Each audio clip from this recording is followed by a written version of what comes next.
Hello friends, मेरा नाम नेहा है और आज से हम पॉलिटिकल साइंस की एक सीरीज़ स्टार्ट कर रहे हैं जो आपको बहुत सारे एग्ज़ाम्स में हेल्प करेगी। इसी सीरीज़ में शुरुआत में हम भारतीय संविधान और इसके विभिन्न भागों पर नज़र डालेंगे। दोस्तों, अगर आपको ये वीडियो पसंद आए तो आप लाइक एंड सब्सक्राइब करना मत भूलिएगा। चलिए शुरू करते हैं आज का अपना टॉपिक, जो है भारतीय संविधान में विभिन्न अनुसूचियाँ। दोस्तों, आप जानते होंगे कि मूल संविधान में केवल 8 अनुसूचियों का वर्णन किया गया था, लेकिन समय और आवश्यकता के अनुसार इसमें बहुत सारे परिवर्तन हुए अर्थात संशोधन हुए और वर्तमान में भारतीय संविधान में 12 अनुसूचियां वर्णित हैं। चलिए देखते हैं इन अनुसूचियों में क्या क्या लिखा गया है। दोस्तों, संविधान की पहली अनुसूची में राज्यों के नाम और उनके न्यायिक क्षेत्र और इसी तरह संघ राज्य क्षेत्रों के नाम और उनकी सीमाओं का वर्णन किया गया है। अनुसूची 2 में वेतन, भत्ते और पेंशन से संबंधित प्रावधान दिए गए हैं, जो कि भारत के राष्ट्रपति, राज्यों के राज्यपाल, लोकसभा के अध्यक्ष उपाध्यक्ष, राज्यसभा के सभापति उपसभापति, राज्य विधानसभाओं के अध्यक्ष उपाध्यक्ष, राज्य विधान परिषदों के सभापति उपसभापति, सर्वोच्च न्यायालय और उच्च न्यायालयों के न्यायाधीश और भारत के कैग यानी कि नियंत्रक महालेखा परीक्षक से संबंधित है। भारतीय संविधान की तीसरी अनुसूची में विभिन्न प्रकार की शपथ के प्रारूप दिए गए हैं, जो कि संघ के मंत्री, संसद के लिए निर्वाचन हेतु अभ्यर्थी, संसद के सदस्य, सर्वोच्च न्यायालय के न्यायाधीश, भारत के कैग, राज्य मंत्री, राज्य विधानमंडल के लिए निर्वाचन हेतु अभ्यर्थी, राज्य विधानमंडल के सदस्य और उच्च न्यायालयों के न्यायाधीश से संबंधित है। चौथी अनुसूची में राज्यों और केंद्र शासित प्रदेशों के लिए राज्यसभा में सीटों का बंटवारा किया गया है और इससे संबंधित जो अनुच्छेद हैं वो है अनुच्छेद 4 और अनुच्छेद 80। पांचवी अनुसूची का संबंध अनुसूचित और जनजातीय क्षेत्रों के प्रशासन और नियंत्रण से संबंधित है और इससे संबंधित अनुच्छेद है 244। दोस्तों, छठी अनुसूची में 4 राज्यों का विशेष उल्लेख किया गया है। इसमें आसाम, मेघालय, त्रिपुरा और मिजोरम राज्यों के जनजातीय क्षेत्रों के प्रशासन के बारे में उपबंध किया गया है। याद रखिए, ये मेघालय और मिजोरम है, मणिपुर नहीं है। 7वीं अनुसूची में राज्य और केंद्र के बीच शक्ति का विभाजन किया गया है।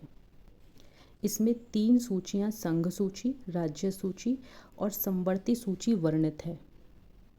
दोस्तों, 42वें संविधान संशोधन 1976 के द्वारा 5 विषय राज्य सूची में से निकालकर समवर्ती सूची में डाले गए, जो विषय थे शिक्षा, जनसंख्या, मापतोल, वन, वन्यजीव, जिससे राज्य सूची में 61 विषय रह गए और समवर्ती सूची में 52 विषय हो गए।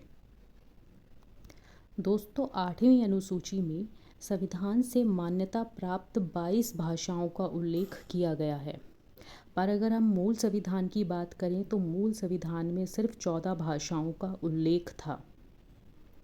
21वें संविधान संशोधन के द्वारा 1967 में सिंधी भाषा को इस सूची में शामिल किया गया। आगे इसी तरह 71वें संविधान संशोधन के द्वारा 1992 में कोंकणी, मणिपुरी और नेपाली को इस सूची में शामिल किया गया और आगे चलकर 92वें संविधान संशोधन के द्वारा 2003 में बोडो, डोगरी, मैथिली और संथाली को भी इस सूची में शामिल किया गया, जिससे अब संविधान में मान्यता प्राप्त भाषाओं की संख्या बढ़कर 22 हो गई। दोस्तों, मूल संविधान में सिर्फ 8 अनुसूचियों का ही वर्णन किया गया था। बाद की अनुसूचियां जो हैं वो संशोधन के द्वारा जोड़ी गई हैं। जैसे 9वीं अनुसूची पहले संविधान संशोधन अधिनियम 1951 में जोड़ी गई, जो कुछ भूमि सुधार संबंधी अधिनियमों का विधि मान्यकरण से संबंधित है।